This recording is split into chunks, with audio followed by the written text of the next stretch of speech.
जय गिरिवरधारी जय यशोदानन्दना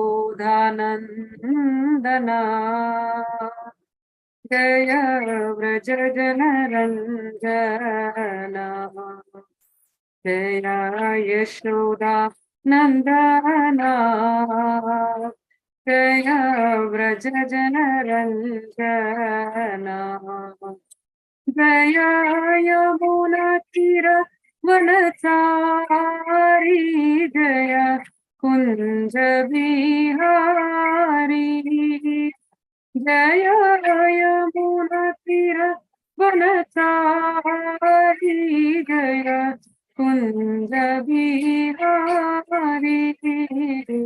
जय राधा माधवा जय कुंज बिहारी। श्री राधा माधव की जय, श्री प्रभुपाद की जय।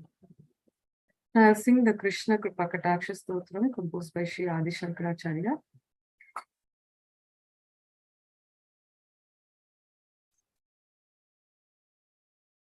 भजे व्रजैकमण्डनं समस्तपापखण्डनं स्वभक्तचित्तरञ्जनं सदैव नन्दनन्दनं सुपिच्छगुञ्चमस्तकं सुनादवेणुमस्तकं सुभक्तिचित्त अनङ्गरङ्गसागरं नमामि कृष्णनागरं नमामि कृष्णनागरम् मनोजगर्वमोचनं विशाललोललोचनं विद्युद्गोपशोचनं नमामि पद्मलोचनं करारविन्दभूधरं स्मितावलोकसुन्दरं महेन्द्रमानधारणं नमामि कृष्णवारणम् नमामि कृष्णवारणम् कदम्बसूनुकुण्डलं सुचारुगन्धमण्डलं व्रजङ्गनायकवल्लभं नमामि कृष्णदुर्लभं यशोदया समोदय सगोपया सनन्दय युतं सुखैकदायकं नमामि गोपनायकम् नमामि गोपनायकम् सदैव पादपङ्कजं मदीयमानसे निजं दधानमुक्तमालकं नमामि नन्दबालकं समस्तदोषशोषणं समस्तलोकपोषणं समस्तगोपमानसं नमामि नन्दलालसम् नमामि नन्दलालसम्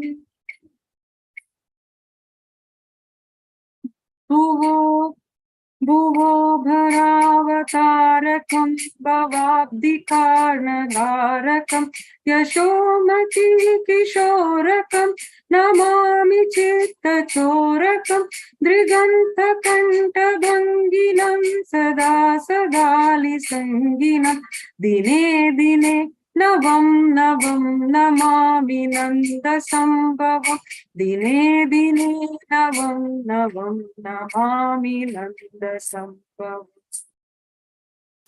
गुणाकरं सुखकरं कृपाकरं कृपाकरं सुदृश्यनिकदन् निकन्दनं Namami गोपनन्दनं नवीनगोपनागरं नवीनकेलिनं पटं Namami मेघसुन्दरं तदिप्रभालसत्पटम् Namami मेघसुन्दरं तदिप्रभालसत्पटम् समस्तगोपमोहनं हृदम्बुजैकमोदनं Namami कुञ्जमध्यगं प्रसन्नभानुशोभनं निकामकं Dayakam Driganta Charu Sayakam Rasala Venu Gayakam Namami Kunjanayakam Namami Kunjanayakam Vidagda Gopi Kamano Manogyatalka Shayinam Namami Kunjakanani Pravriddhavani Payinam Pishorakanjitam Driganjanam Shushobitam Gajendra Mokshakarinam Namami Shri Viharinam Namami Shri Viharinam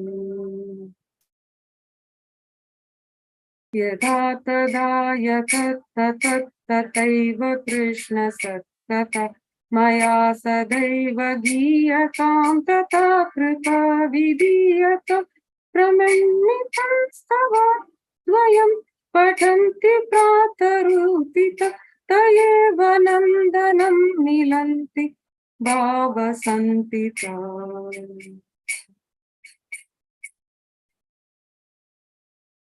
Pramanitam stavadvayam patanti pratarupita Yayeva nandanandanam milanti bhava samstita Yayeva nandanandanam milanti bhava samstita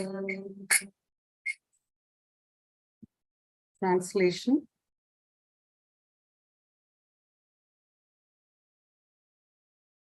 I worship the unique ornament of Braja, who smashes everyone's sins, who pleases the hearts of his own devotees, who is always the son of Nanda, whose head is adorned with nice peacock feather, who holds a sweet sounding flute, who is an ocean of amorous dalliances.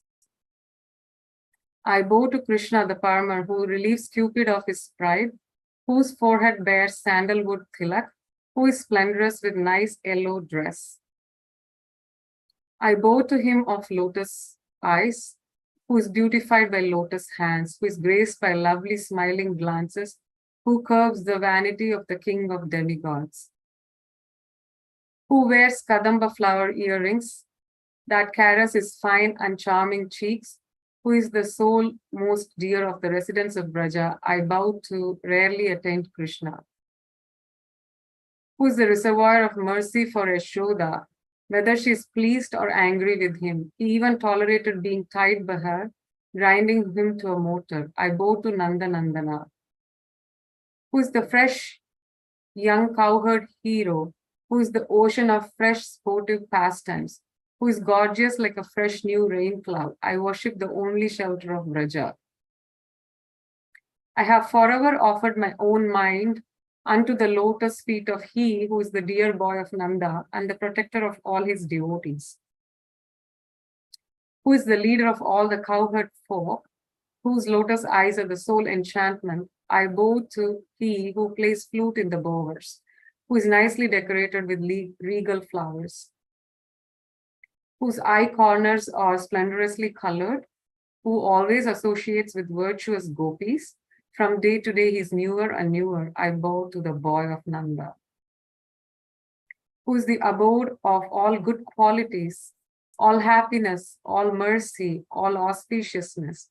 You are the giver of joy. I bow to the Lord of love,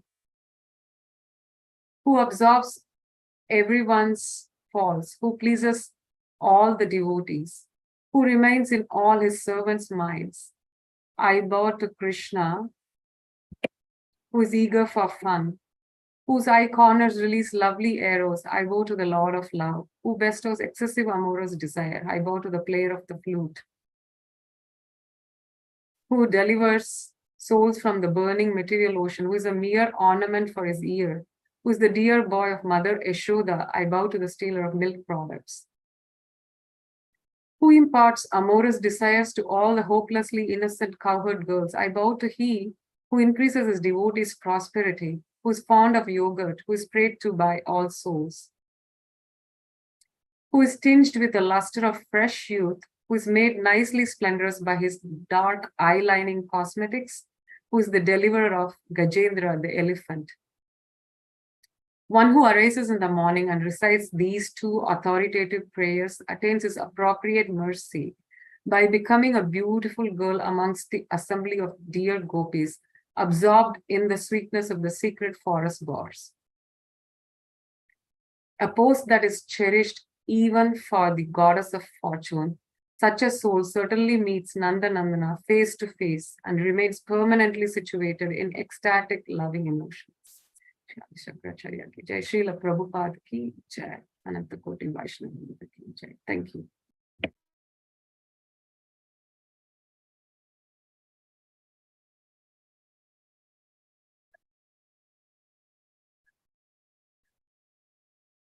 Ji, you are on mute.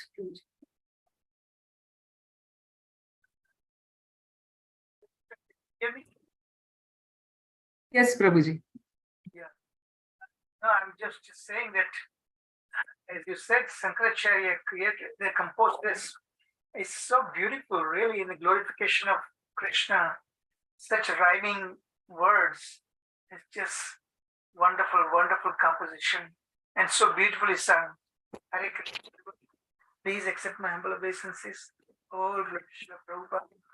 Welcome back, everyone. Let's offer our prayers, seeking the mercy and blessings of the six Goswamis of Vrindavan and our Guru Parampara. Om Ajnanatimirandasya Jana Salakaya Chakshunmalitam Yena Tasmai Shri Guruve Namah Shri Chaitanya Manovishtam Sthapitam Yena Bhutale Swayam Rupa Kadamahyam Dadati Swapadantikam Vandeham Shri Guru Shuta Padakamalam Shri Guru Vaishvamscha Shri Rupam Sarvajatam Sagana Raghunathanvitam Tam Sajivam Sadavaitam Savadutam Dijana Sahitam Krishna Chaitanya Devam Shri Radha Krishna Pada Sagana Lalita Shri Vishakhavitam He Krishna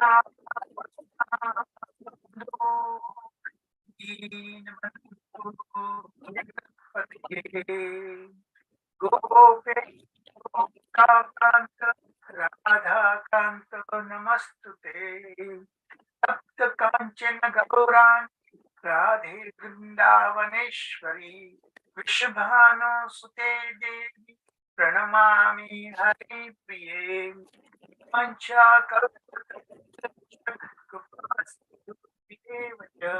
Patitanam Bhavabhyo Vaishnavyo Namo Namah Krishna Chaitanya Prabhu Nityananda Shri Advaita Gadadha Srivasadi Gaura Bhakta Vrinda Hare Krishna Krishna Krishna Hare Hare Hare Rama Rama Rama Hare Hare Jai Shri Prabhu Namo Mahavadanyaya Krishna Prema Padayate Krishnaya Krishna Chaitanya Namine Gauratishe Nama.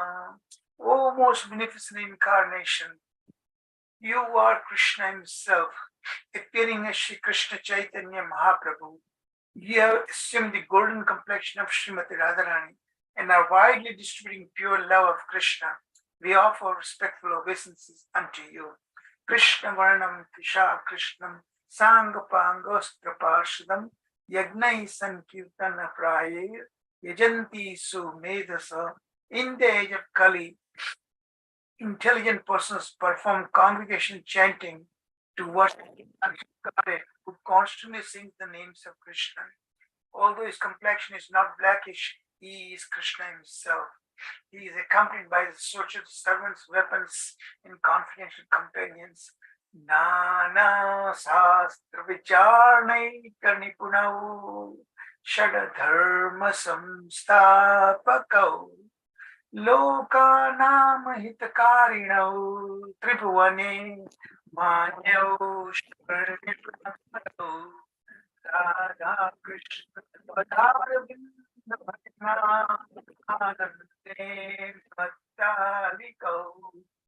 Vande Rupa Sanatana Raghu Shri Jiva Gopal Go.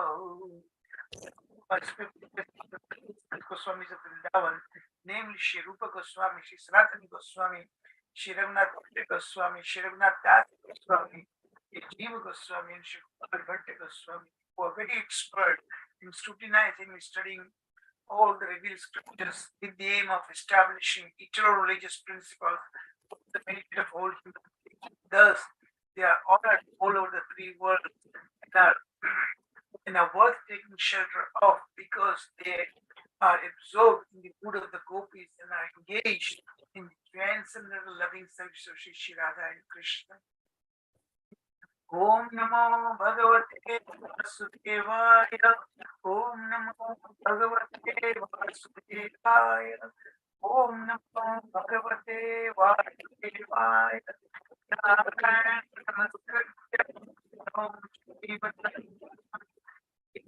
Saraswati Vyasam Tato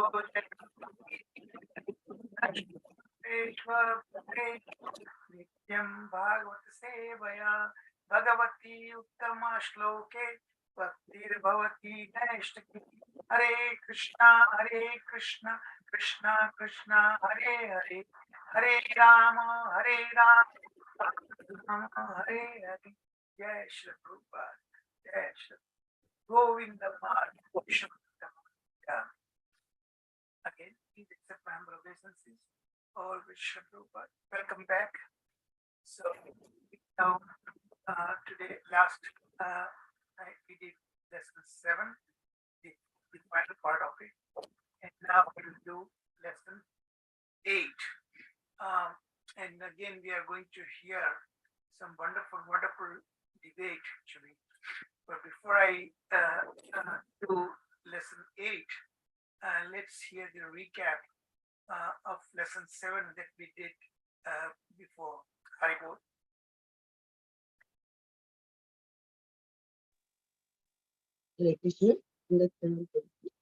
Lord, such a nice kirtan by Lalita Priya Mataji and Mangalacharan offered by His Grace Charuchandra Prabhuji.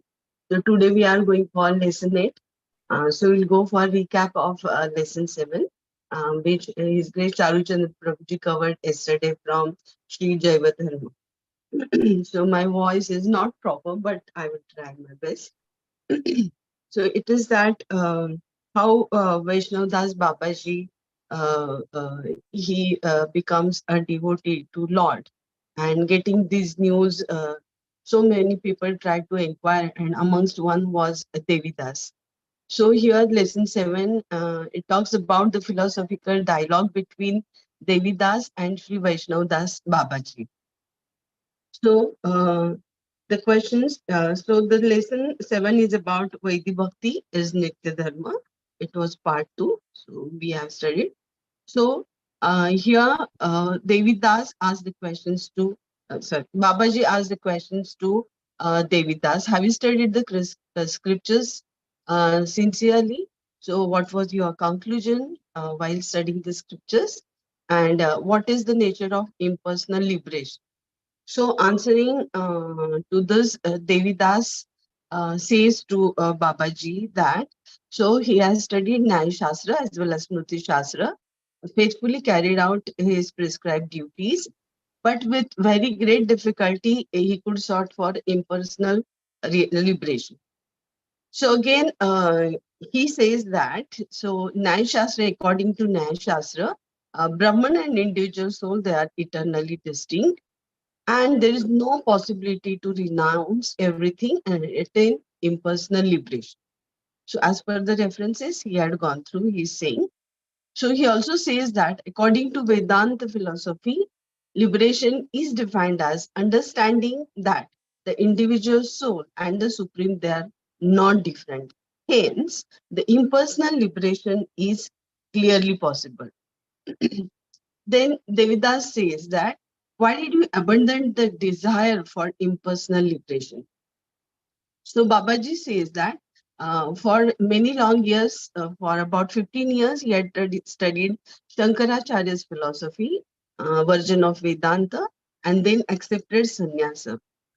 Uh, he also meditated on the most important Vedic statement, but did struggle for it, but failed to attain the impersonal liberation, and he rejected.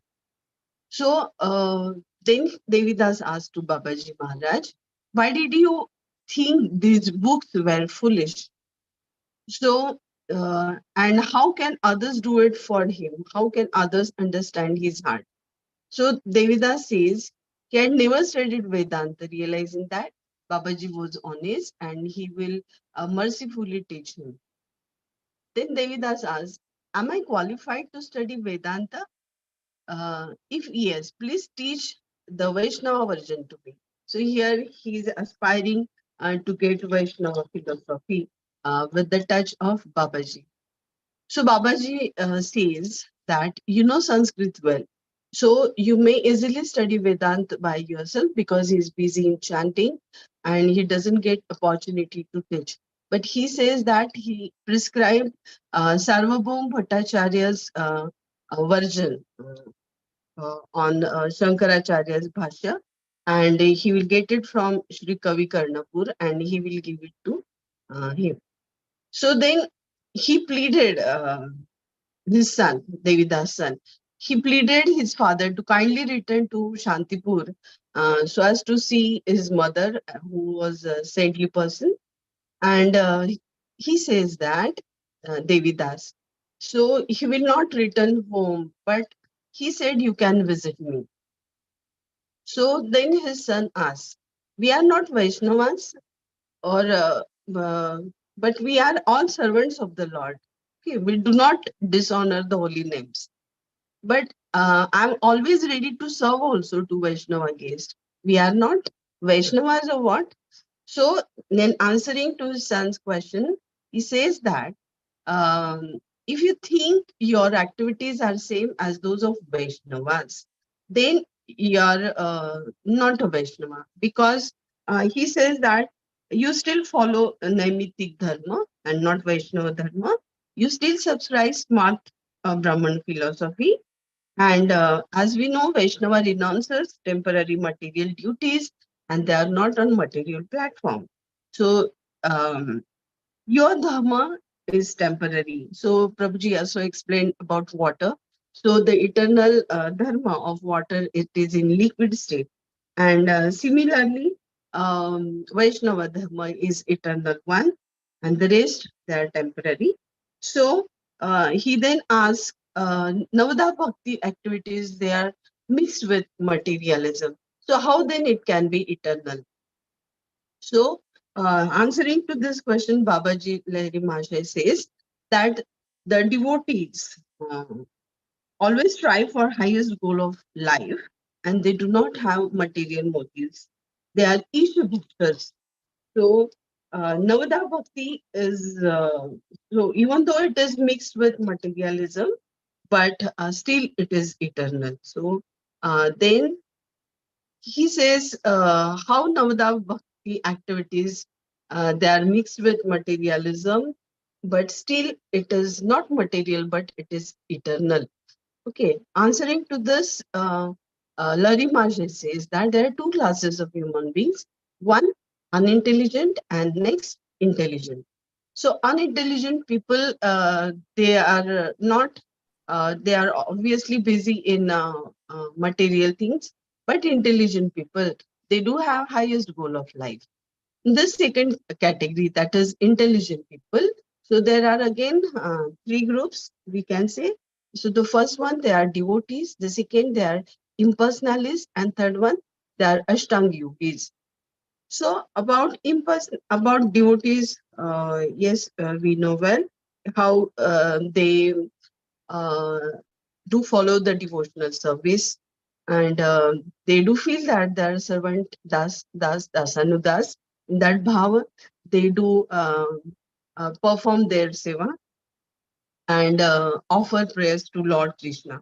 So in case of impersonalists, they do have urge to merge in Brahmajyoti. So In case of Ashtanga yogis, they are busy to look after Paramatma.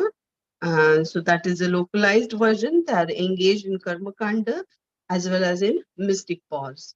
So,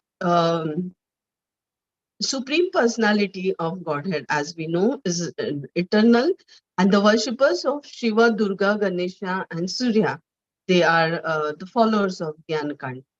So then he asks, his son asks, what is wrong with the temporary kind of worship to seek the eternal truth? Since the deity form of the Lord made by humans is also of material element, then how it can be eternal?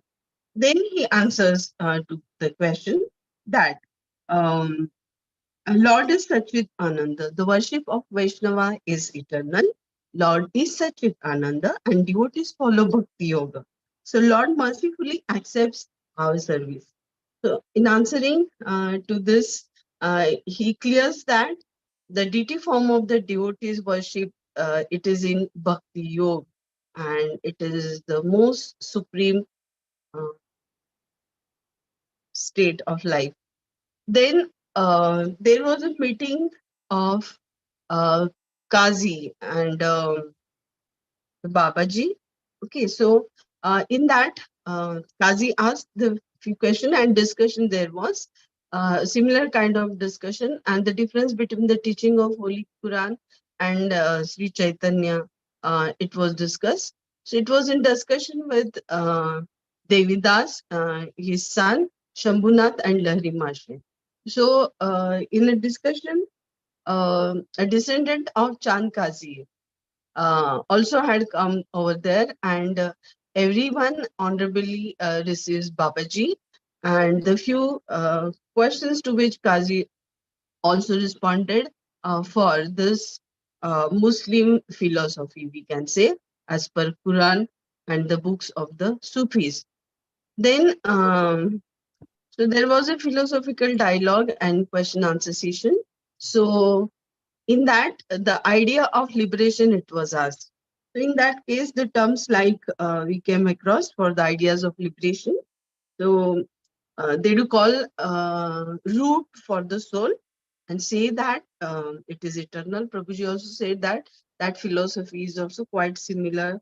Um, then there is a Mujarat, okay, Mujarat, which is called as Chitta and it is free from contamination. Body is referred as jism and Jiva is called as Baddha Jiv, called as Tarkibiru. And the Alam Misra concept, it has been there. Then says that with each soul gets purified, it has been referred. And Sufis, they do explain Quran. And to God, they do call it as Khuda. So about these several terms we came across and the discussion laid that what was the teaching that is the root of Quran, how does the Quran describe the form of Lord, what do the Sufis say and are we Sufi? Okay. So answering to this question he says that no, we are all devotee and we have surrendered our life to Lord Chaitanya. So the Vaishnava philosophy, it is the supreme of all. And with such discussion, we do come across with several solutions as Prabhuji explains it very nicely. And in question answer session also, Sharat Prabhuji explained nice story of Hanuman Potaji. It was really a new kind for all of us. So thank you, Prabhuji. Hare Krishna, over to you. So much. Wonderful, wonderful recapping. That was great for welcome back again. Now we'll Hare Krishna, do Prabhu. Dandavat Pranam. Jaiva So, sorry, Prabhu. Can I quickly take a couple of minutes to put a couple of questions, or can we talk in the question answer session No, for please go ahead. this? Yes, please go ahead. Prabhu, just a question that you know that to answer to the question, he studied the impersonal philosophy for 15 years. He not able to attain the liberation. So is that need to understand that, not able to get the Brahma Jyoti stage. So is that understanding that So it is very difficult to get the Brahma Jyoti stage after 15 years of study, something like that we need to understand, Prabhu. That is the point number one. And question number two is, we should not ask that we are the Vaishnava, we are still following the Naimittika Dharma. Is it showing the humbleness of his mood, Prabhu? How we can understand? Could you please give your glimpse, Yeah. Prabhu? Hare Krishna. Yeah, I think you're referring to Vaishnadas Babaji. And I think that's his humility also, actually, and his frustration with the personal monist philosophy. So he said he spent 15 years, and remember, he became a scholar in that philosophy, in personal philosophy. He actually so many particulars, Varanasi, and all of things that travel a lot. I'm not sure actually the impersonal realization that he was talking about and his frustration is not that he was incapable of doing that thing, but he just was really frustrated. The basic fundamental questions, the answer he was looking and he could not get, and finally he lost faith in that, and then he was in search. That's why when actually he saw some Vaishnava devotees, he saw in previous lessons, and their ecstatic dance, the way they were singing the glories of Krishna, he was so attracted, and that he was listening in the impersonal philosophy actually, and he lost faith, and he gave up the whole that pursuit actually, and that's why when he heard to actually Vrindavan, and from there he when he heard the glories of Chaitanya Mahaprabhu, and then he came to Navadvip Dham, and that's why he came in contact with Premadas Babaji, and we all know, of course, the rest of the history, how he become a first class Vaishnava, So there is the first part of it. Okay? It is not like that he kind of incapable of realizing Brahman, but he just gave up that pursuit. He did not really like that at all, what he was looking for. What was the second aspect that you said, Prabhuji? The second question? No, Prabhu. I think you answered both the question. The second question was that the humility of the Vaishnava. Still, we should not say that Vaishnava. We are still we need to follow the Naimittika Dharma. That's what he's answering to his son's question. So just for that one, too. Hare Krishna. Now, following, I'm not sure that actually we are following the internal Dharma as Vaishnavas. Vaishnavas are following internal Dharma. The Naimittic Dharma is the one, those smart that he was pointing out, that what you were doing is Brahminical way you are going through, and that is based on the Brahmana platform, and you consider that that you are the taking a false pride that you are superior to all others.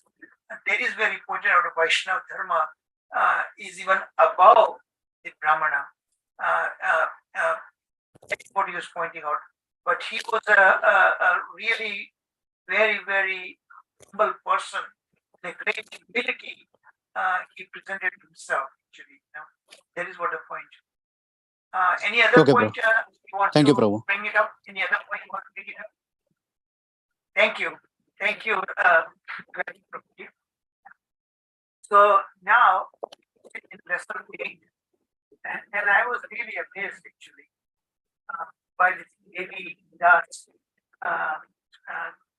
Vidyaratna, that kitab, or the title that he was honored with by the Smart Brahmana Society. In spite of that, he seeks such enlightenment from his father, Hari Mahasaya, Bachchandar Babaji, all things. He still was stuck with his Brahmana superior philosophy, that he was a born Brahmana, and he was very proud of that. that force fight still remained when he went back. So, and especially he was pissed off the way Brahmanas respected that Qazi, Muslim Qazi. That is what really bothered him so much. So when he went to his home, he really wanted to face that. How these Vaishnavas have enough to interact, not only interact, but honor this the Muslim Qazi, what he calls Yavana. The word Yavana means foreigners, Videshis, so that Muslim, and that being a Brahmana, he was really pissed off, So he really, when we went back, he decided to challenge Vaishnavas for a debate, but whether or not it is really appropriate, proper to interact with the Qazis, with the Muslims, Yavanas, and he gathered all the topmost Panditas, Brahmana Panditas, scholarly Panditas, and challenged the Vaishnavas. And he really, by that, he embarrassed his own father, Lahiri Mahasaya, and Lahiri Mahasaya had to explain, because everybody were really, the Vaishnavas were really kind of disappointed the way he had a nerve to challenge them, In fact, Premdas Babaji said in his humility, he refused that, who am I to debate like that? Of course, he was able to do that, no doubt about it. So then they selected Vaishnav Babaji to represent the Vaishnavas enter into debate with the Panditas, these Brahmana Panditas. The Panditas chose this great Pandita Krishna Chudamani. So that is what we are going to get into this today. So let me share my screen.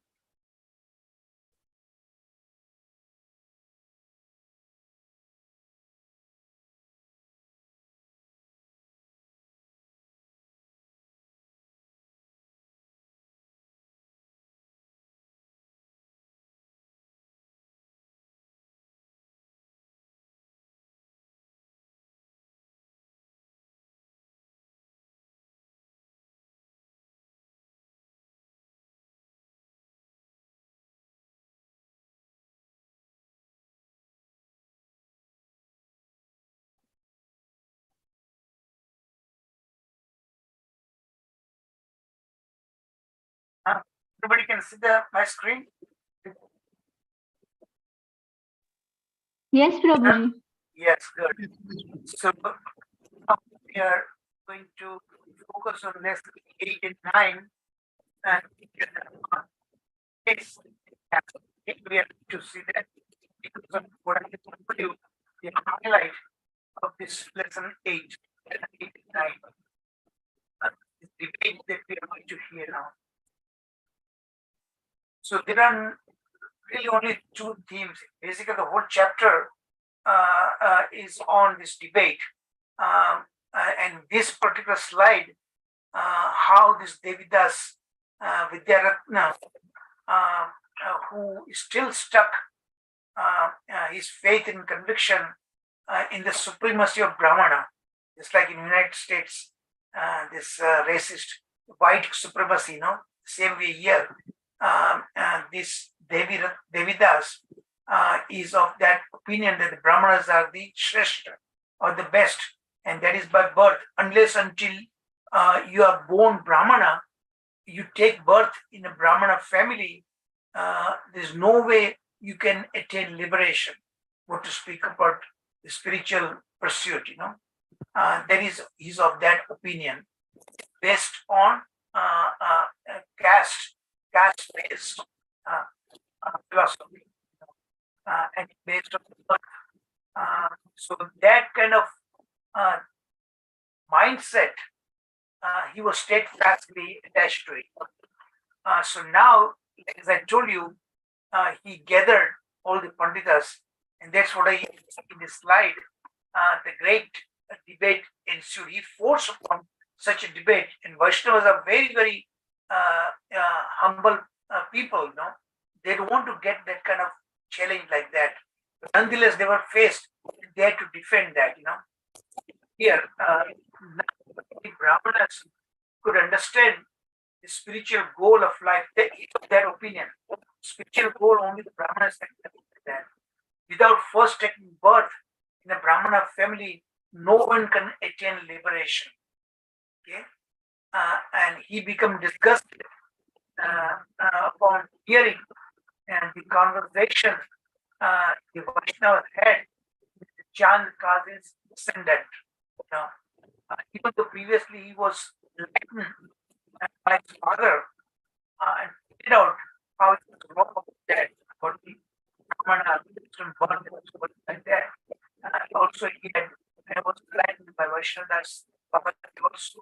Nevertheless, he thrust upon the debate the Vaishnavas who had no option but to really take up the challenge. So everyone could understand that Dharamna was the real cause of all this trouble that he created. Lakshmi Mahasaya now he was embarrassed by his son. So he had to explain, openly say that my son Devi is too proud and whose mind became agitated when he saw the Vaishnavas associating and glorifying the saintly Kazi. So that is what was bothering, particularly to Devidas. Why his father? He knew, of course, his father was well versed with all the customs with the Muslim rulers and so on like that.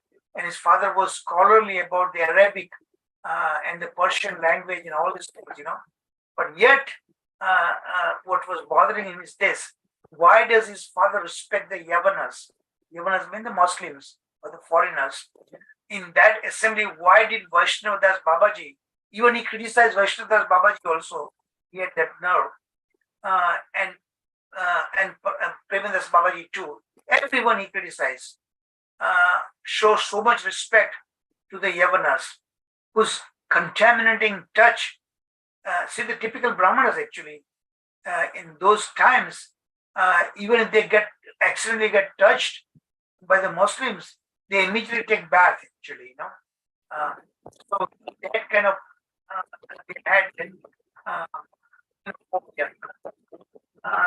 finally Devidas challenge and the Rajavashis, actually the Vaishnavas, for a great debate against the Smarta Brahmana Panditas on the topic of whether, now this is the agenda of the debate, whether a Hindu would fall down by association with Yavanas.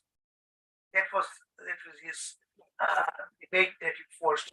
So they gathered, and all the, it is mentioned in the book actually, all the different names are given. But because of that, Panditas that chose scholar and Pandita representing smart Brahmanas is Krishna Chudamani. Name is that. And of course, Vrindas Babaji did not participate. So everyone very gladly agreed upon the scholarly talents of Vaishnavas Babaji.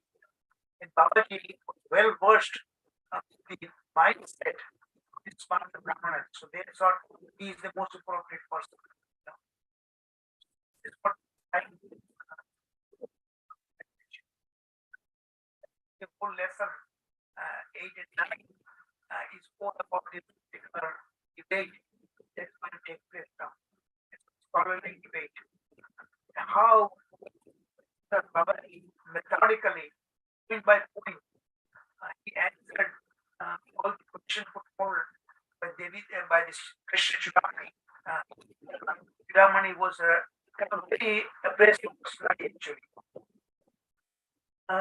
Still, in a great humility, Vaishnavas Babaji answered all the points that was raised in that debate. debate. Here in that particular slide is the debate. Now, what I presented this debate in 3 parts, lessons 8 and 9. Totally of 29 questions actually. So here the debate means it's Krishna Chidamani Pandita, Sanskrit Pandita, representing Brahmanas. He presented the questions and Vaishnadas Babaji is responding. Okay, that's what we see there. So again, this is a complex slide.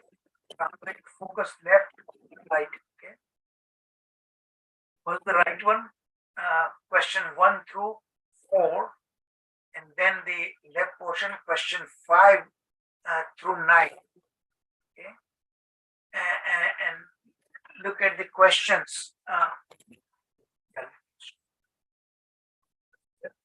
So that here the questions put forward by this Krishna Pandita Chudamani, and then Vaishnadas Babaji is going to respond. Okay, so his first question that he asked, is this caste system is eternal? It's 4 varnas. Okay, Brahmana, Kshatriya, Vaishya, and Shudra. Is this eternal? And are the Yavanas belong to any of these 4 varnas? Okay. And they knew that they couldn't possibly fit in that. So are the Yavanas and Hindus different caste? Does a Hindu fall down by association with Yavanas? Now, altogether, Yavanas is referring to the Muslims. So Babaji was saying, while is quoting their Shastras, their own scriptures, because it's a typical Martha Brahmana Shastras. Nyaya Shastra says that caste is eternal. Okay, the true difference is not among human beings born differently. That is not the point. The real differences are across species. But among humans, it's not that different. And the caste distinction, now see, when he says caste system is eternal, it's not Vaishnava representation, okay? He says the according to that, but he's going to point out, according to Vaishnava thinking, caste distinction is not eternal. Dharma. And the human race is because that is based on the bodily platform. And bodily platform itself is it's obviously is temporary. What that is temporary, it cannot be eternal. So caste distinction is not eternal. The human race is one. Differences of language, country, caste, etc., are only imaginary differences. They were created by the human society. There's not come on the spiritual platform. Okay, then the Pandita Chudamani, his next question is, are human beings different based on birth? Basically, they're driving the point. They feed the Brahmana both. But he wanted Babaji to admit that. Okay? So are human beings different based on birth? If not, so because it seems like that way, but the reality is not. Why is Babaji is going to explain? Are human beings different based on birth? If not, if the difference between a Hindu and Yavana based externally, that's what he's asking. Okay? So Babaji is saying, it is according to his past karma, the soul accepts a particular higher or lower birth. Of course, Brahmana is higher birth because they are in the mode of goodness, supposed to be mode of goodness, and all the intelligence and everything.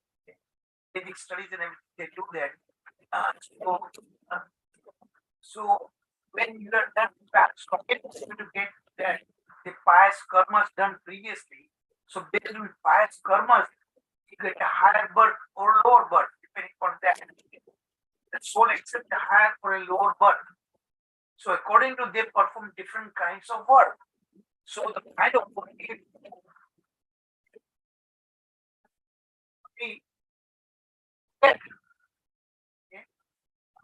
the Yavanas are not among the four Varnas, they are considered outcasts. That means out of the four Varna society in the chart. That's what he's answering in a very clear manner forward. What is the is kept on harping on that. Then how can Yavana be Vaishnava? You are honoring the Kazi so much. You being a Vaishnava and you are honoring such a low caste, low outcast people. And how a pious Vaishnava associated with company with the Yavanas. So Baba answered, whosoever engages in proportional is Vaishnava. It is so the descendant of Kazi were actually surrendered souls of Chaitanya Mahaprabhu. Okay, and they were exactly no way of worshipping the Supreme Lord. So, so he's yeah, you are saying Vaishnavas are outcast, they don't belong any of the four Varnas. Nonetheless, they are worshipping the Supreme Lord. So they are Vaishnavas. Okay. And so because they are Vaishnavas, we actually honor them. You know? Not because they are outcast or something like that. If you are engaged in pure Vaishnava, a devotional service, that's the definition. Whosoever chant Hare Krishna, who are chant the holy names. Now, Vaishnavas don't chant Hare Krishna, they chant Allah's name. Allah is Krishna. So there is one at the same. Okay. So whosoever chant the holy name, being the outcast of the may not be qualified to perform their caste-based duties. We get to the Vedic karma, everything that they can do. They certainly are not barred from devotional service. So bhakti platform, no one is barred. Anybody and everybody can perform bhakti. Yeah. And that is what we Vaishnavas care for. So now, question number 4. By right act, one becomes pure in heart, which leads to attain transcendental knowledge. Among them, some are impersonalists, while others are the Vaishnavas. In the beginning of spiritual life, one must perform pious deeds to become a Vaishnava. However, Muslims are not qualified to perform pious deeds. So how can they be engaged in countering? However, he said that these people are outcasts. I admit that.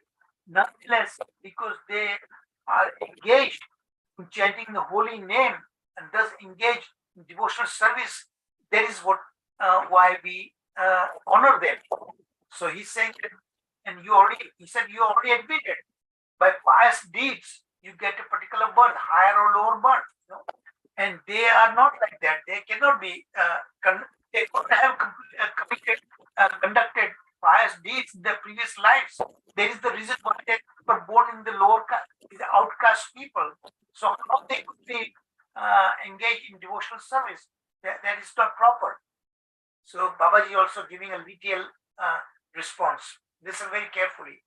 Even outcasts can engage in devotional service. And there are many verses that have been quoted.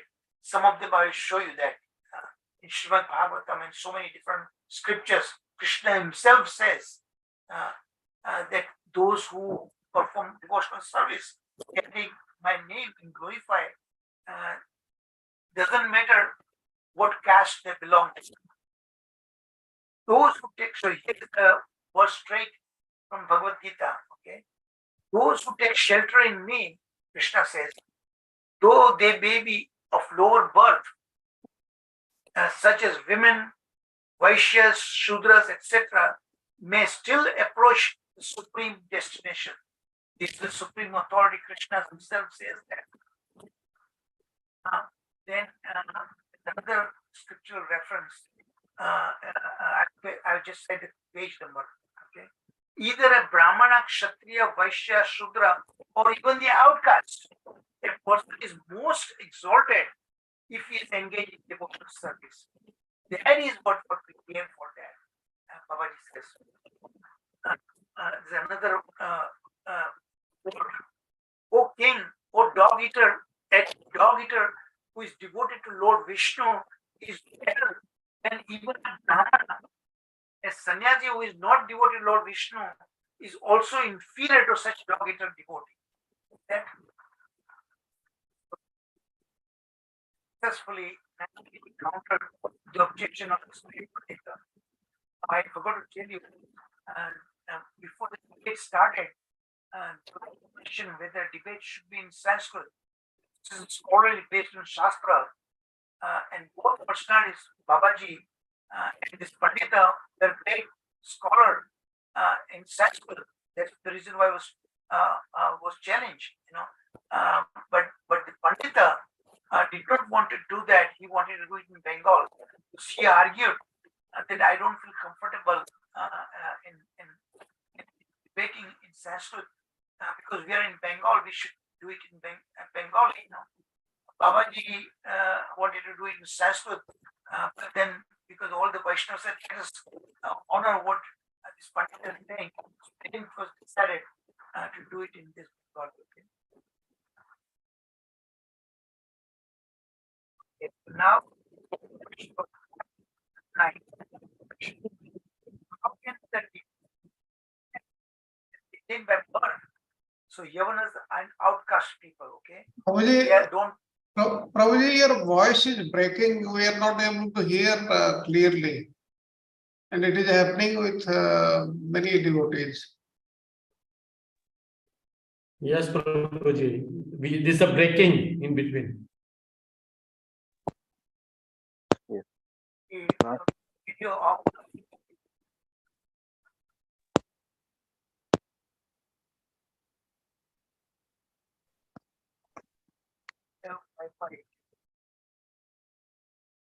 now can you hear me? Can you hear me? Yes, Prabhuji. Yes, Guruji. Yes, Your Prabhuji. voice is cracking. Little better? But Yes, Prabhuji, in between it is too much breaking, Prabhuji. So we are not able to listen properly.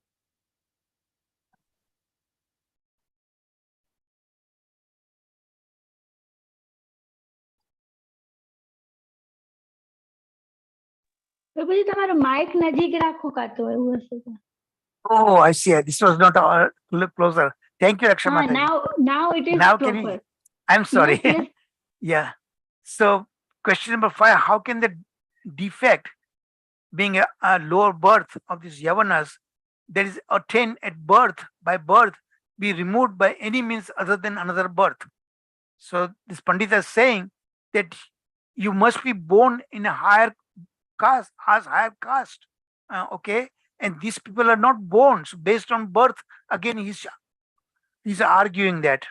So Babaji is responding. The defect of low birth comes from the prarabdha karma. And we all know what is prarabdha karma, right?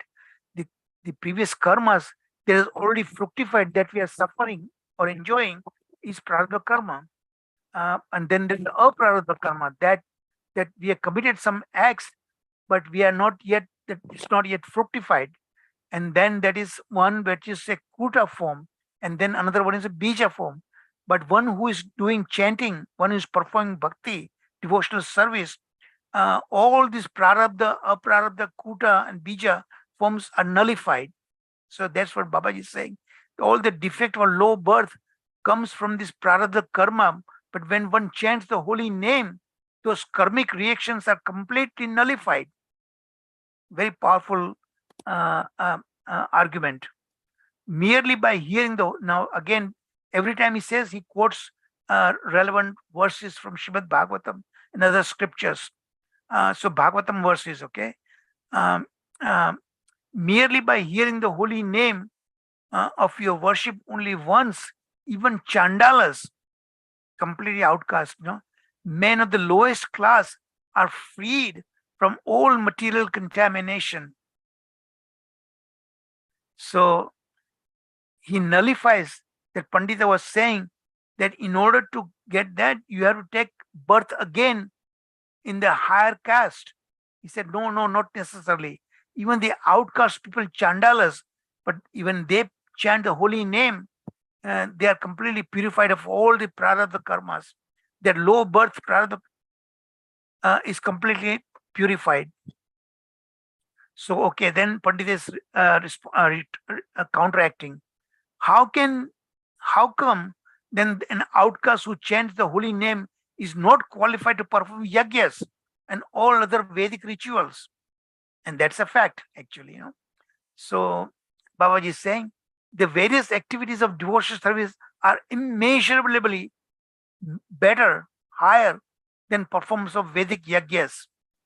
Because Brahmanas are very proud they can perform yagya, the Sanskrit verses and all this thing they're saying. But he says the devotional service supersedes even the Vedic rituals, because Vedic rituals ultimately is coming from, they are nonetheless, they are rituals, whereas chanting the holy name, devotional service, is much more superior. Question number 7, what kind of conclusion is that? So he was again kind of surprised that a person not qualified for an ordinary thing like Vedic rituals can be qualified for an exalted thing like devotional service. What is the clear proof for that? Can you show some evidence for that? So here Babaji is saying there are two kinds of human activities, material and spiritual. Even after becoming qualified, one may not necessarily perform certain material activities. And Yavana may become purified to become a genuine Brahmana, but my material conception, he may not marry a Brahmana's daughter. Babaji is saying that. So even if you are a Vaishnava, we should still respect, honor the particular social customs and things like that. What Babaji is saying that we should respect. One should marry in their own particular social order, So that Pandita says, why not? What is wrong with that? So he says it is not proper to violate social custom. Now, there can be a whole big debate going on, can be there, but the short answer is that, listen, what happened now, of course, in modern society, all this social order is disappearing, right? Outcasts, intercaste marriage is taking place. But look at what happened. There are practical difficulties come. Let's say a Hindu and Muslim marry. The father will insist that if he's Hindu, he said, child must follow my dharma, my religion. And the wife says, no, I am this, so I must, particularly if husband is a Muslim or other, he would force upon that. And then the debate will come upon the child should follow father or mother, like that, So many different systems, complications occur when you violate a particular social system and like that. That is what Babaji is pointing out. It is not proper to violate social custom. They who are proud of their material activities do not break social custom. And they who are qualified to make spiritual advancement do not break social customs either. So that we should respect, So then Babaji, that Pandita is saying, how does one become qualified to perform material activities? How does one become qualified to perform devotional service? Very important questions, So there's a difference. A kind of material activities that we perform is based on birth. Because in a given particular birth, because this body is tailor-made for a particular desires we have, the soul has that. And that's why Krishna gives exactly tailor-made that body to give a best chance of carrying out those desires. Okay. So material activities are dependent on the kind of birth, the way we are born. Okay. But devotional service completely beyond that platform. So Babaji is saying one's nature, birth, and other things qualify one to engage in material activities. Faith in the truth qualities to perform devotional service.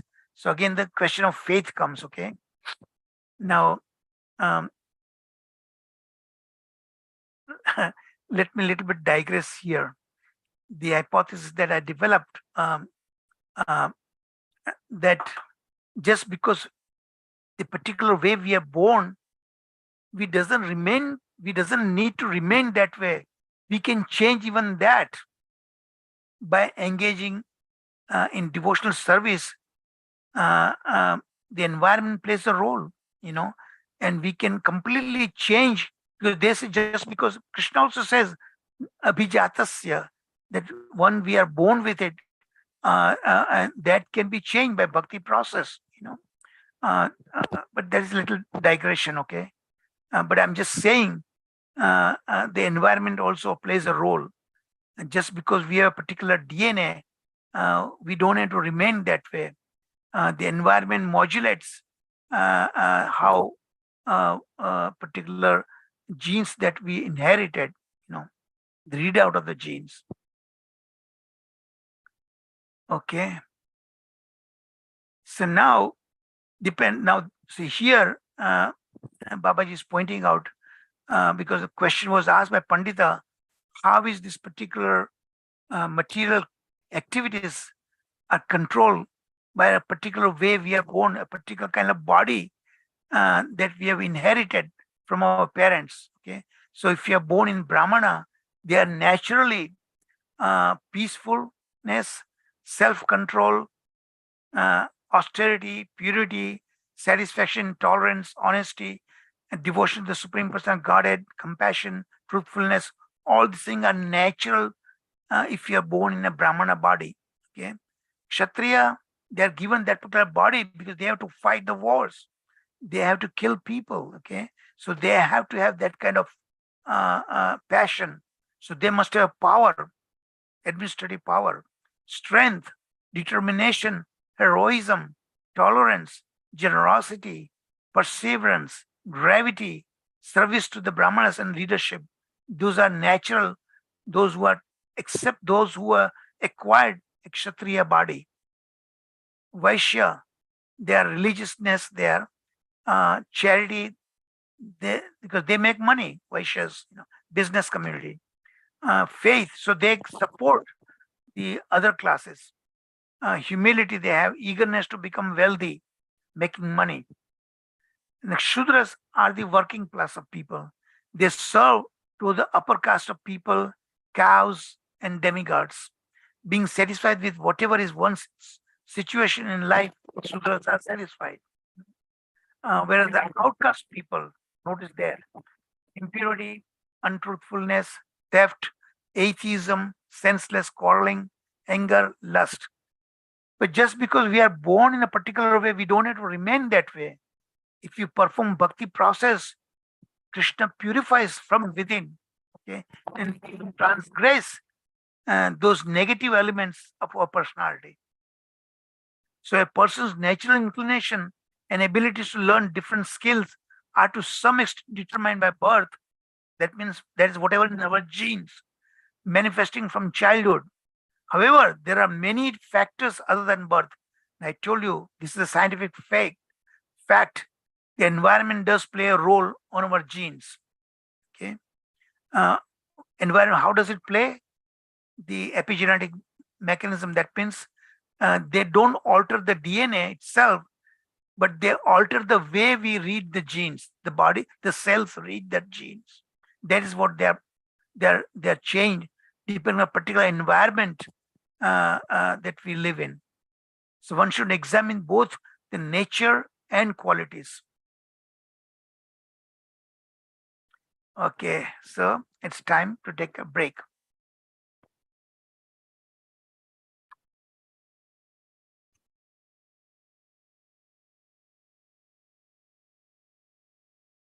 So I'm sure a lot of questions will pop up in your mind, should pop up in your mind.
Okay.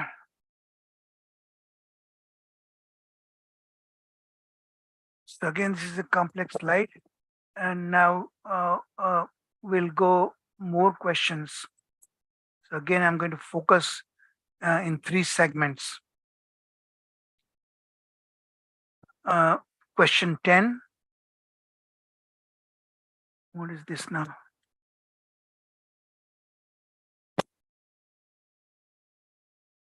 Is the voices okay? Everybody can hear me now better? Yes, Yes, Prabhuji. Yes, yes. Perfect, Prabhuji. So question 11 and then question 12. We'll do in 3 parts.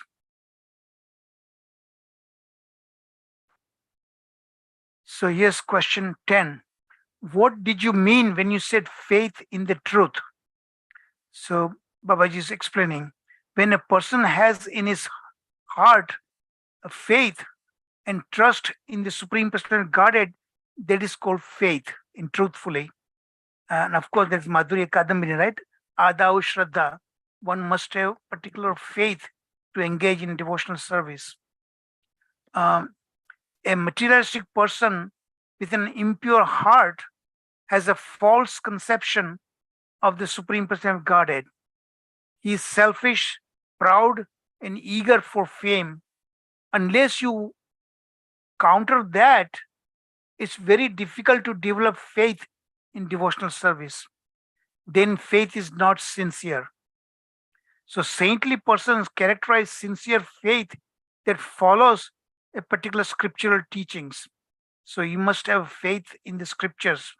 Definitely, overall qualification to develop that kind of faith. And then, of course, sadhu sangha. You know, the kind of sincere faith makes one qualified to engage in devotions with adav shraddha. That whatever little faith must be there, and that faith then stabilized, strengthened more engagement in devotional service. So that is the faith in truth. Question 11. People may possess this faith that follows the scriptural teachings, but they are not necessarily all exalted souls. Are such persons qualified to engage in devotional service? This Pandit Chudamani is asking that. Again, the question, let's read again. Many people possess this faith that follows the scriptural teaching, because you said just now, you just said that faith is based on scriptural teachings, right? But they are not necessarily all exalted souls, even though they follow scriptures. You know, are such persons then qualified to engage in devotion? Because you said faith must be there, but they are not exalted personalities. So the Babaji is saying a person's nature makes him qualified to perform specific duties, but it does not necessarily qualify him to engage in devotional service. Faith must be there. Here's a few Srimad Bhagavatam verses that explain how faith in devotional service develops. When an intelligent person engages constantly in worshipping me, that's obviously Krishna is saying that, through loving devotional service as described by me, his heart becomes firmly situated in me. Thus, all material desires within the heart are destroyed. See, that's the problem. The material desires, especially coming from the lower modes of material nature, passion and ignorance, that is the impediments that blocks our faith, you know. So, but still constantly in association with other devotees, you hear about Krishna, then Krishna himself begins to purify our heart. Shrinatam Swakata, you know. So all misgivings are cut to pieces. Again, that same verse. Bhidyatya radrigantis, chindyata sarva samshaya, kshiyate chasya karmani, drasht evatmani ishvare. So that is comes from when we develop, when we attain the science of Krishna, Bhagavad Tattva Vijnanam. Automatically Krishna clears all the impediments in our heart, stabilize our faith, you know. So everything that can be achieved, again, this is another verse from Srimad Bhagavatam, 11th canto. Everything that can be achieved by fruitive activities, penance, knowledge, detachment, mystic yoga, charity, all these things that Krishna says that by devotees already get by simply serving me, you know. They don't desire, but I give them anyway everything that they need. If somehow or other my devotee desires promotion to heaven, liberation, or residence in my abode, he easily achieves such benedictions. So when you get $1,000,000 and then you say I want $1,000, that is already there. So topmost award Krishna is already giving to his devotees. So devotees, why would he care of lesser importance? But Krishna nonetheless gives. Having awakened faith in the narration of my glories, being disgusted with all material activities, knowing that all sense gratification leads to misery, but still being unable to renounce all this sentiment. Look at Krishna's mercy. A devotee really wants to serve Krishna, okay? But the lingering residual things that from past lives may remain, and devotee is not able to serve as diligently, as sincerely as he wants. But Krishna recognizes that because his desire is there to serve him, but the previous reactions to karmas that is bothering him, is preventing him. Krishna still helps and recognizes that. That's really Krishna's incredible mercy. So all Krishna cares is your desire to come towards him, and then he makes our path all impediments free. Question number 12. What if I have no respect for Srimad Bhagavatam? If you do not respect Bhagavatam, then you insult all other scriptures. The Bhagavatam is the emperor of all scriptures. Bhagavatam is the summary study of all the scriptures. And Bhagavatam specially is all about Krishna and his pastimes. It's all about devotional service, bhakti. So devotees, so even if one commits the most abominable action, and this is the famous verse, 930, Bhagavad Gita, engage in devotion, he is to be considered saintly because he is properly situated in his determination. So this is the glory of bhakti. The devotee renounces materialistic activities. He is considered saintly following the spiritual path. So when you talk about path, there are three paths. Karma kanda, and that karma kanda means initially selfish, fruitive activities that you have, but when you channel it to serving Krishna, then becomes karma yoga. Same way there is a jnana kanda, impersonal thinking, but if you channel it to Krishna, then becomes jnana yoga. But then bhakti yoga is the topmost. Same way ashtanga yoga also, yoginam api sarvesham, that verse from canto 6, I'm sorry, chapter 6, last verse. Now this is question 13. This is a very good verse question.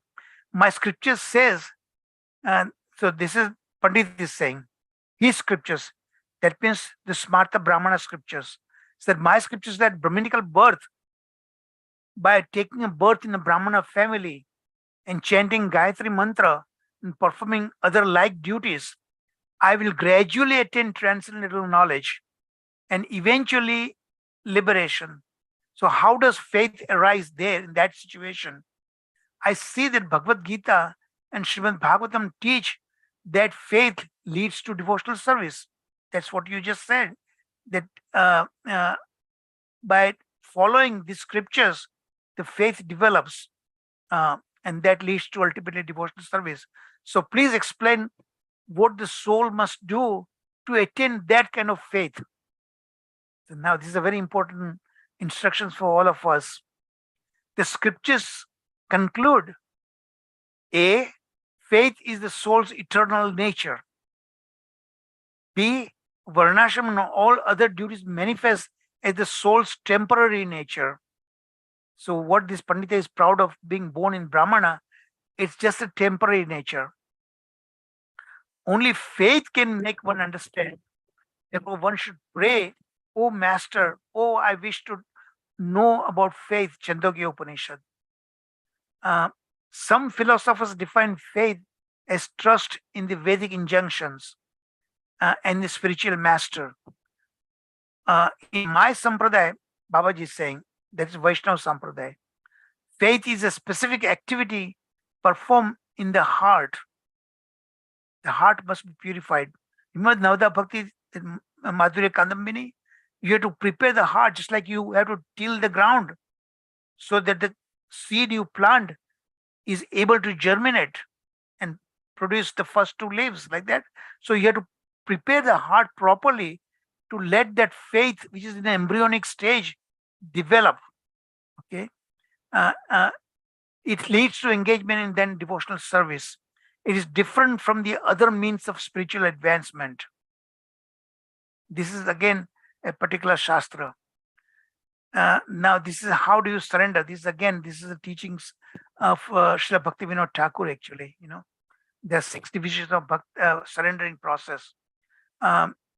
Acceptance of those things that are favorable to Krishna, rejection of that which is unfavorable to Krishna, and the conviction that Krishna will protect me. Krishna avashya rakshami. He will surely protect me. That kind of faith and conviction must be there. The acceptance of the Lord as one's guardian and the master.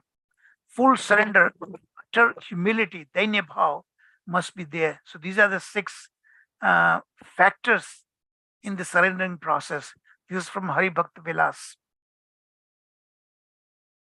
Hare Krishna. So that takes care of. So in lesson 9, we'll go a lot more questions up to question number 29. Okay.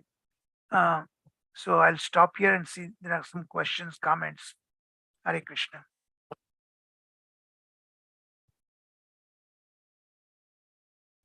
Hare Krishna, Prabhu. Thank you so Hare much. Bol, Prabhu. Thank you so much for wonderful question, wonderful discussion, Prabhu. Thank you so much. Hare Krishna. Question, Prabhu. So it is my takeaway point is that we need to follow the social customs without discriminating anything.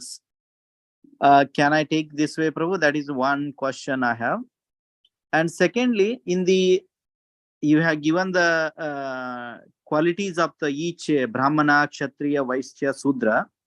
The Sudra qualities, it is mentioned like untruthful, all the stuff it is there, Prabhu.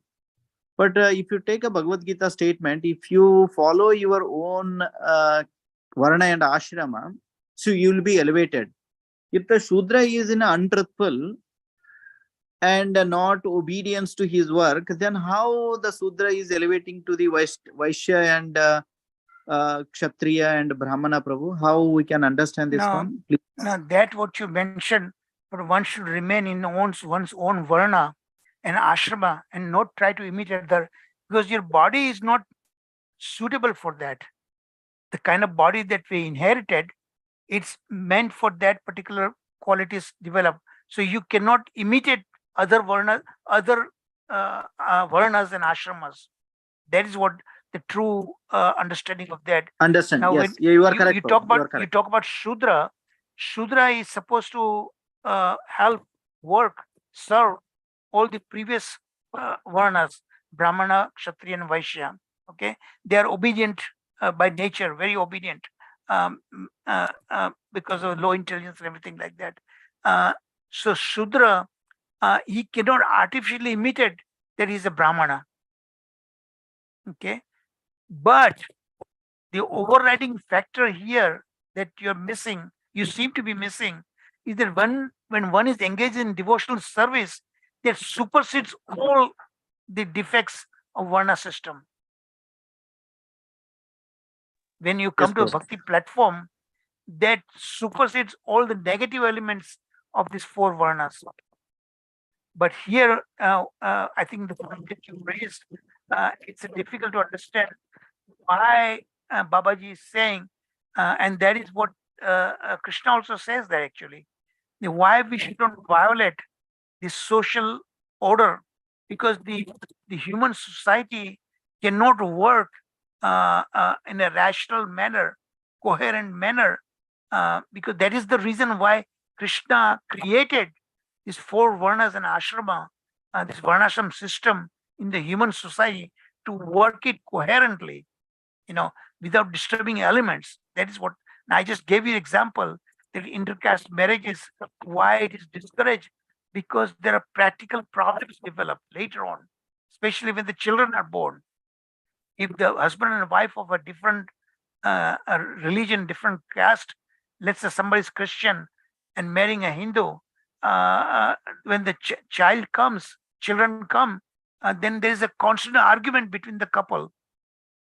Father says, no, this child should follow my dharma, my religion, my way of doing things.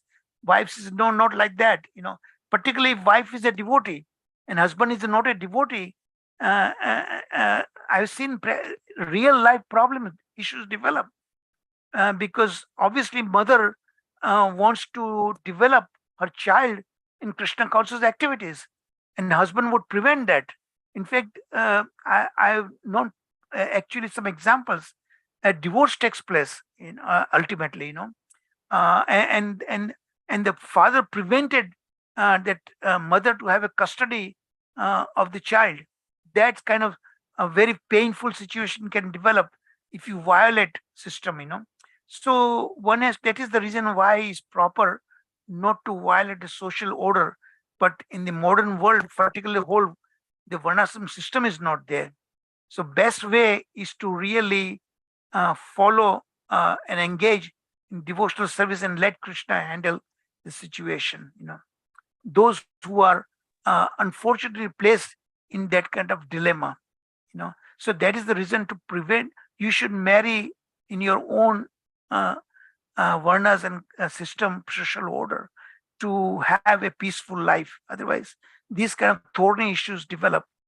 That is the practical problem develop. But if both are devotees, that's what Prabhupada in ISKCON, he did not care for, because when you come to the devotional platform, you already transgress, bypass the whole varnashram system. That is what helps actually. But even in devotee families also, I've seen that actually, a divorce taking place when these kind of practical problems develop. Both husband and wife are devotees, still husband demands that this is the way it should be done, like that, and so on, like that. So I don't want to get into this kind of debate too much. But the point here, Babaji is saying, there are certain virtues in that, following a particular social order. Even if we are a Vaishnava, we should not violate that. Hare Krishna. Oh, just adding to that point, it is a very valid point. So I heard from many of the lectures that even devotees, Krishna conscious, when people start following the Krishna consciousness, I don't want to bother to following this Shabda ceremony, all these stuffs and all saying. But those who are not following, so for them it might be offensive or something. They might feel bad. So it is better to make a so follow the social order of life, but you let Krishna make a decision on that one. That is we need to balance the situation. Looks like, Prabhu, that is a good. No, Shastra says that when you become a devotee, you are freed even from varnashram system. You are freed from that. Nonetheless, devotees do follow in spirit. They follow. Even our Acharya says that they don't have to do this thing, but nonetheless they respect a system to have a harmonious society, harmonious way of running one's life. And that is what the lesson that what I take it, what I gather, it is like that. Okay, maybe Sharad Prabhu, you may have to say something more about it. I'm very glad. First, today we have a full complement for all the devotees are here. I'm very, very glad, and thank you, all of you. Hare Krishna. Prabhuji, may I add one more point to this conversation? Yes, Raksha Mataji, please. प्रभुजी, मैंने ऐसा सुना था कि हम लोग ये सब custom करना चाहिए, क्योंकि अभी तक हम लोग ने फुल सरेंडरेंस नहीं लिया है. हम कंप्लीट अभी तक भगवान के सरेंडर में नहीं है. तो we have to follow this social customs and all. to progress Absolutely. further. Particularly when and a Yes, husband is a non-vegetarian and the wife is vegetarian, then the real problem develops when the children comes along. Most of the problems comes when the children come along in the family, you know. Hare Krishna. even Prabhuji, in the family, only one person is following the devotional service and others are not following. So there are so much problem also, Prabhuji. Yes, exactly. We are You're right. facing this is really This is a very per- much facing. This is a practical issue, you know. Hare Krishna. Lalit Priya Mataji is asking some question. Yeah, Thank Lalita Priya you. Mataji. Thank you, Prabhuji. On the same note, what Raksha Mataji was saying, since we are not, we are still aspiring devotees, and Yeah. we have our duties or responsibilities towards our family and the community, we are still supposed to perform. Even for pure devotees like Srila Sanatan Goswami, Srila Rupa Goswami, they were still chanting their rounds, like the number of rounds, they were counting their rounds. They didn't need to do that. They were at a Yeah. very elevated level and pure devotees and manjaris, but still to show us that we have to follow Example. this path, we still have to follow it. I just wanted to just add on to that point, Prabhuji. Thank you. Very good point, Mataji. Very good point. Even acharyas themselves, they don't need to, but they have to set a right example, you know, for us, because we are not on that platform yet. Thank you. Prabhuji, even Chaitanya Mahaprabhuji did the Shraddh ceremony for his father. Yeah. Yes, correct. Yes, you're right. Even Lord Rama did that. Yeah. Okay. Any other question points? So before I give it to Sharad Prabhuji. Hare Krishna, Prabhuji, I have one question. Okay, Raksha Mataji. Yes.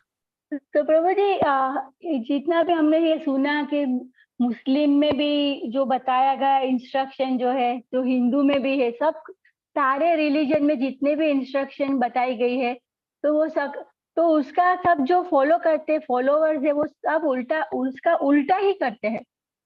जो बताया गया ये करना है उसका उल्टा ही होता है, तो मतलब ये Yes. करना में ही जाते। That's why this is too much hatred in the entire system. Human tendencies like that. Prabhuji. Right. You are absolutely right. Thank you. मतलब कोई प्रेम नहीं करता है। अभी कहते हैं हम ही मुस्लिम है तो हम ही अल्लाह को प्रेम करते, मगर सबको प्रेम नहीं करते, सिर्फ अल्लाह को करते। तो मतलब हेट्रेड कितना है प्रभु जी, तो ये कैसे सोल्व होगा ये सारा गुत्था? It's only that it's a devotee's duty. Always see, before you ask someone, expect something, you first have to, the acharyas teach us, you teach by your own example. That's the best way to do it. Then people will follow you. Whatever you preach to others, make sure that you are able to practice what you preach, by your own example. That is the best way to do it, Yeah, also these are the characteristics of Kali Yuga. These things will be there, hatred will keep on increasing. Like it is said that after about 10,000 years, there will be no temples. There will be nobody will be preaching. Like the condition of the society will be very, very bad, and hatred will be there, and all other things there written in the 12th canto of Srimad Bhagavatam. All these things will start their effect, and I cannot think of when what is the condition, what the condition would be like toward the end of Kali Yuga. Kali Yuga we have spent just about 5,000 years, and the total is 4,32,000 years, that is 4,27,000 years they are still remaining. The condition of the society will be very, very difficult to live. That's why we should always follow the social custom. We should follow what our acharyas have said. Otherwise, there is no other way. There is no other way. Everybody will be in trouble. Good Hare point. Krishna, Thank you. Prabhu. Yes, Sanjay Prabhuji. Hare Krishna, Prabhu. Dhanush Pranam. Yeah, excellent, discussion and insight. So I had few learnings or reflections and one question. So we hear in this session about faith, right? And then in Chaitanya Charitamrita, we hear Lord Chaitanya says that um, the Bhakti Lata Beej, that seed of devotion, which is given to us, that seed is faith. And somewhere else it's mentioned that seed is the love, or in a very minute or seed form is a love or Yeah. taste. Taste, actually not love, taste. Sorry, love is the end state we said, right? Is the taste. So Yes. that's what I am able to correlate. Now, um, what I'm not able to conclude is, okay, with faith we do devotional service and then we get taste, or with taste we get faith, or is that Bhakti Lata Beej both the faith and the taste? Is there a difference? Is there an interdependency, or they are all one and the same? No, faith is Adav Shraddha. Faith must be there. Okay. And Right. faith comes from pious deeds, agyata sakriti, and some devotees mercy in the previous life. That's why we have that faith in Krishna, and that faith develops. The faith makes the heart fertile enough, Mm. so the bhakti lata beej can sprout, germinate on the field of the heart. That is what we learned in Madhurya Kadami, right? And then there is a sadhu sangha. Okay, sadhu sangha is constantly needed at every step of the way, and from there, sadhu, because why?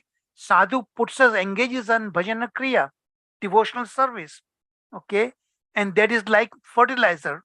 It keeps growing, and then of course the nishta bhakti develops. And so steadiness and determination comes, and then the taste comes, ruchi, right?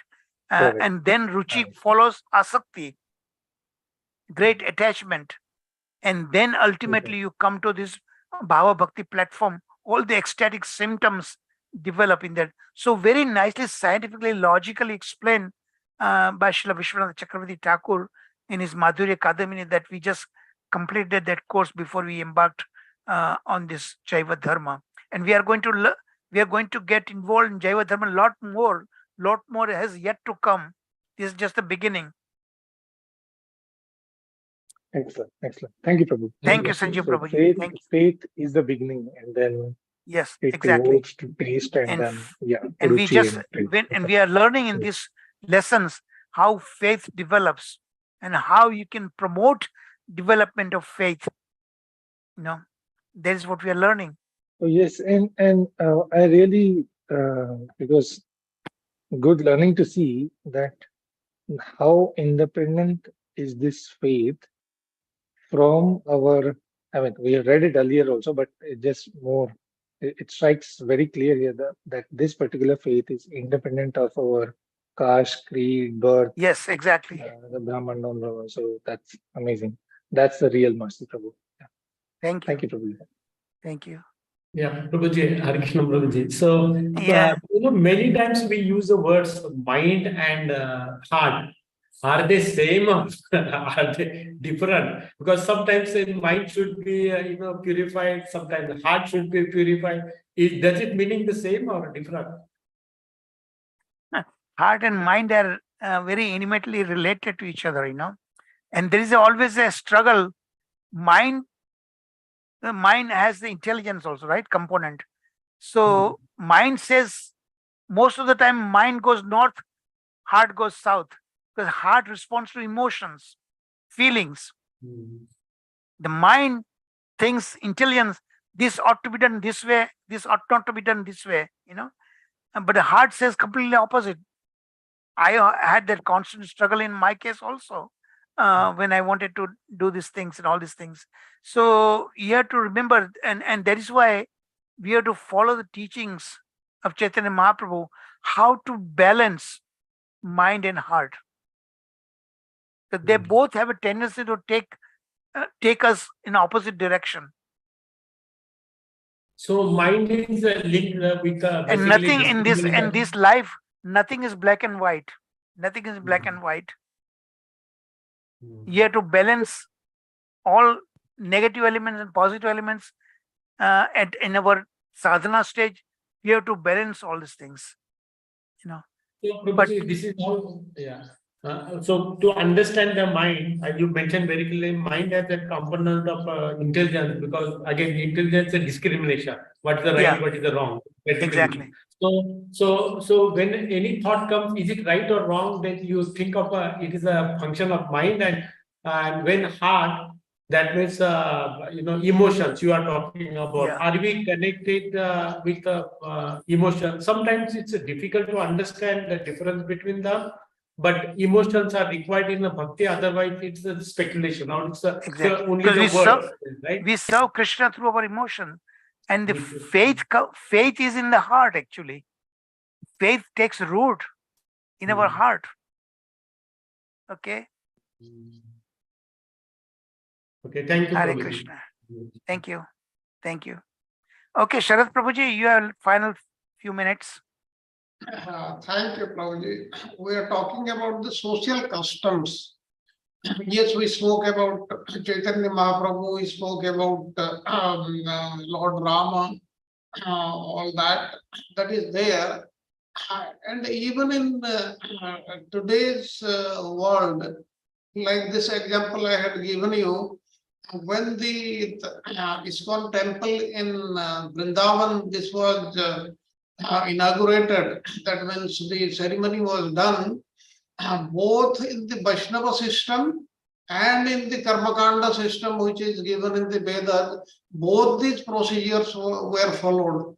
Because in the society, somebody would say they have not followed the Vedic system. Like this, what we have learned, we have to balance out in most of the places, and try to follow the social system, social custom. But we have to see that it is in the correct perspective.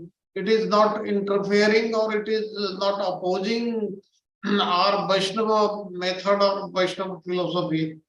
And now, even though we have seen this caste system, this was created by the upper caste, that is the Brahmanas, and this is actually most misunderstood, and this is not liked by the very many people, and many Indians and most of the Westerners. They perceive the caste system as a societal evil that has been instrumental in the higher caste exploiting the lower ones throughout the ages. And in the process, what has happened now, there are so many things are being given to the other people of various castes, for which they are not designed. That's why the things are going wrong. And now, while it cannot be denied that the caste system in India has been grossly misutilized by serving the ego of the higher caste, it is worthwhile investigating how the caste system came into existence in the first place, and how the society was divided into various castes. Rather, the word or translation should not be caste, it is varnas, and as we have learned today, the various qualities of the four varnas, and we have to actually follow them. Here, one thing to be kept in mind: a Brahmana can easily fall down, while a Sudra can easily rise up. If a person considers himself to be a Brahmana by birth, but engages in other things, and say taking care of the cows, buffaloes, the horses, camels, and or acts as a messenger, or like a businessman or a dancer, he should be considered as not a real Brahmana. even though he may be very, very expert and powerful. And Brahmanas who have deviated from the path of righteousness, as propagated in the various scriptures that we have spoken, even though they may belong to a very aristocratic family and they have performed all the required purificatory rituals and they have carefully studied the various scriptures, they should not be considered as from the higher caste. And when a Brahmana becomes lower than a Sudra, now according to Manusmriti, Swayambhuva Manu, the principal characteristic of a Brahmana is that he possesses spiritual knowledge, he is enriched with the power of penance, and he maintains purity. According to this understanding, anyone, whether he belongs to an upper, middle, or lower caste, he never indulges in sinful activities. But then he is considered as a Brahmana. And it is said that an honest and well-behaved Sudra is better than an arrogant Brahmana. And a Brahmana who disregards the prescribed codes of good conduct is inferior to a Sudra.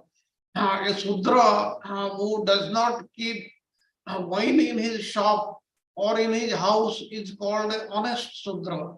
Now, then we know about the caste system and the various difficulties the society has here. That's why Srila Prabhupada had propagated the Varnasrama system, rather the Daivi Varnasrama system. And even in today's ISKCON, there is a Varnasrama ministry and they are preaching about this. Now, why this Varnasrama system? Because this Varnasrama system can elevate one's consciousness. The society needs to be divided into the classes. As it is, you will find not only in India, but in all the countries of the world, in some sort of these divisions are always there. And that is to stabilize the society. That's why it is said that we should not violate the social order. And that's why there is a requirement to follow the social order, the social customs, and also follow one's own religion. But as Rajiv Prabhu was correctly mentioning, we have to make out a balance. Otherwise, there will be turmoil in the society. Thank you very much, Prabhuji. Now the time is up. Hare Krishna. Thank you very much, Prabhuji, for nice practical lessons. So I'm going to Hare request. Krishna, Prabhuji. Yeah, Sanjeev Prabhuji. Yes, Very Sanjeev sorry, Prabhuji. I just wanted to share one reflection, a 30-second quick reflection, if you permit. Yes, please. This is about what you mentioned about the social order and following to the prevailing social order. So one of the very exalted devotees like Madhvananda Prabhu, when we visit to the Yatra in Puri, he used to always comment that how Lord Chaitanya Mahaprabhu maintained the social order when it was in Jagannath Puri while he was there. If he wanted, he could easily get an entry for Haridas Thakur, who was considered Muslim, who was like Muslim by birth. He could have done that, but he did not violate or, I mean, he led that march against the Qazi, right, the civil disobedience movement. But he did not disrupt the existing. So he had that, obviously, he's Krishna, he had that capability and all. But despite that, he did not obstruct the social prevailing, what do you call, the protocols. And he just highlighted the what do you call, exaltedness of bhakti. So that is now that you mentioned Prabhuji, to my knowledge, Haridas Thakur, he himself chose, because he took birth in Muslim family, even though he was a great devotee, he is a Namacharya, he preferred to stay distant part of the town, actually, particularly for that reason. And Mahaprabhu said, okay, Yes, he okayed that. So that is Yeah. also a learning from both the side. Yes, But correct. if Yeah, Chaitanya Mahaprabhu wanted, he could have intervened, but he did not. exactly. Yeah. So that was also a point. Thank you. I thought. What should Thank you, Prabhu. Thank you. So now we are almost to the end. So I'm going to request Sagar Prabhu to conclude the class. Hare Krishna Prabhuji, please accept my humble obsession. All go to Srila Prabhupada. Namaste Narasimhai. Namaste Narasimhai. Prahlada Dahini. Prahlada Dahini. Hiranyakasipur Bhaksahar. Hiranyakasipur Bhaksahar. Shilatankar Nathale, Shilatankar Nathale. Ito Narsingha, Parato Narsingha, Ito Narsingha, Parato Narsingha. Ito Yami, Ito Narsingha, Ito Yami, Ito Narsingha. By Narsingha, Hriday Narsingha, by Narsingha, Hriday Narsingha. Narasimhamadin Sranam Prapade, Narasimhamadin Sranam Prapade. Tavakala Kamala Bhare, Nakadbhuta Singham, Dalita Hiranyakasipur Tanubringam. Kesavadhita Narahari Rupa, Jai Jagadisha Hare, Jai Jagadisha Hare. Jai Jagadisha Hare. Tavakala Kamala Bhare, Nakadbhuta Singham, Dalita Hiranyakasipur Tanubringam. Kesavadhita Narahari Rupa, Jai Jagadisha Hare, Jai Jagadisha Hare, Jai Jagadisha Hare. Narasimhadeva भगवान की जय, भक्त प्रहलाद महाराज की जय, श्रील प्रपात की जय, चारु प्रभु की जय, शरद प्रभु की जय, गुरुदेव की जय, ऑल एसेंबल डिवोटी की जय। हरे कृष्ण कृष्ण कृष्ण हरे हरे, हरे राम राम राम हरे हरे। हरे कृष्ण चारु प्रभु, दंडवत प्रणाम। Wonderful. Thank you. Thank you very much, Sagar Prabhuji. Hare Krishna, Krishna Krishna, Hare Hare, Hare Ram, Ram Ram, Hare Hare. All glory to Srila Prabhupada, all glory to all the Vaishnavas, all glory to Srimad Bhagavatam, all glory to the Six Goswamis of Vrindavan, all glory to all the Vaishnavas, Hare Krishna. So I wish you all the wonderful, wonderful time ahead. So tomorrow we will continue with lesson 9. And I have yet to send you the PowerPoints for lesson 9. I am in the process of doing that. Thank you very much. Hari Bol. Hare Thank you, Krishna, Hare Dhanavad Krishna, Pranam Prabhuji. Thank you very much. Hare Krishna. Thank you, Prabhuji. Hare Krishna, Prabhu Dandavad Pranam. Thank you, Thank you very Hare much, Krishna. Sharda. Wonderful session. Thank you, Prasad. Thank you very Thank much. you, Prasad Prabhuji. Thank Thank you, Sharad Prabhuji. Thank you, Thank you, Prabhuji. Nitya Sakhi Mataji. Thank you, Hari Bol. And Benji, thank you. Hari Bol. Hare Krishna.